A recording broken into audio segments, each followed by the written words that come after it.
नमस्कार दोस्तों, जय हिंद जय भारत। दोस्तों, आज की ये जो वीडियो है ये चिव्वे गोत्र के कोलियों द्वारा पुरंदर किले को जीतने से संबंधित इतिहास पर बनाई जा रही है।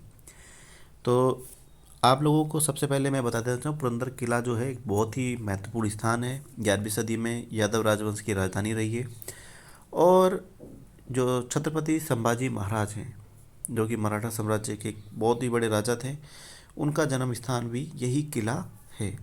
तो आप इस किले का महत्व आप समझ चुके होंगे और ये किला कितना महत्वपूर्ण है ये भी आप जान चुके होंगे। इस किले को चिव्वे गोत्र के कोलियों ने जीता था। आज हम उन्हीं के इतिहास पर ये वीडियो बना रहे हैं। दोस्तों, कोली अगर आप कोली समाज से हैं और जानना चाहते हैं कि कोली समाज का इतिहास, कोली समाज से संबंधित न्यूज वगैरह के लिए, तो दोस्तों इस चैनल को अगर आप सपोर्ट करना चाहते हैं तो अगर आप ये बार कोड जो देख रहे हैं इस पर आप अपनी इच्छा अनुसार कुछ भी रुपए सेंड करके इस चैनल को आर्थिक सहायता प्रदान कर सकते हैं, ताकि हम ऐसी ही इतिहास की जानकारियाँ, न्यूज वगैरह आप तक पहुंचा सकें। अब हम पुरंदर किले के इतिहास को जानेंगे। तो चिव्वे या चिव ये महाराष्ट्र में कोली जाति का एक कबीला है। चिव्वे कोली पुरंदर किले के नायक थे जो शिवाजी के मराठा साम्राज्य में सेवा करते थे।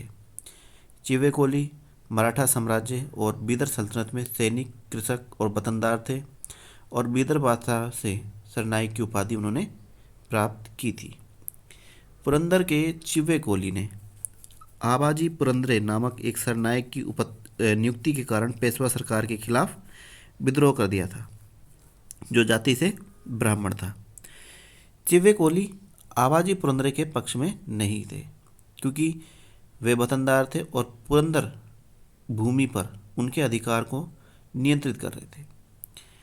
इसके बाद आबाजी पुरंदरे ने उन सभी को बर्खास्त कर दिया और नए किलेदार को नियुक्त किया। उसके बाद 400 चिव्वे कोली ने प्रवेश किया और अधिकारी को मारकर किले पर कब्जा कर लिया और गैरिसन पर नियंत्रण कर लिया और आसपास के गांवों पर ड्यूटी लगा दी।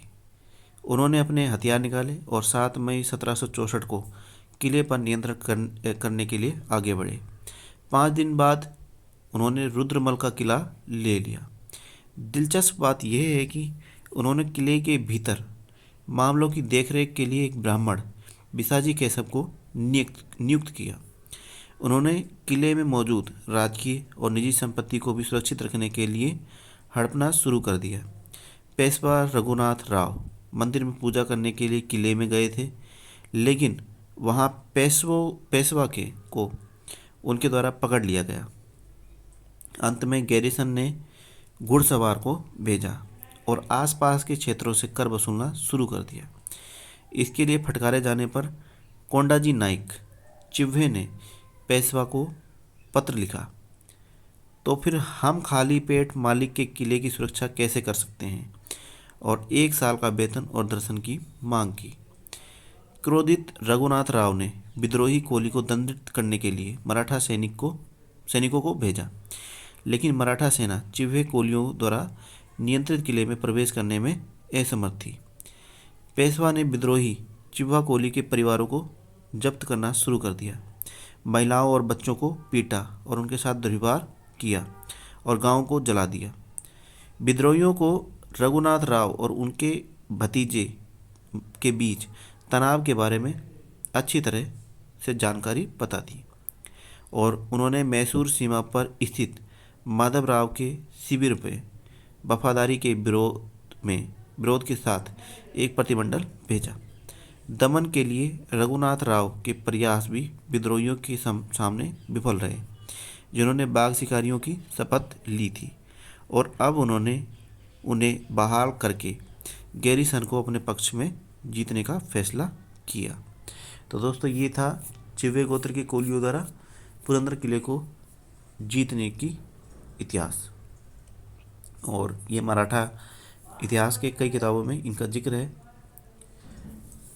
धन्यवाद। वीडियो अगर पसंद आए तो लाइक, शेयर और सब्सक्राइब जरूर करें।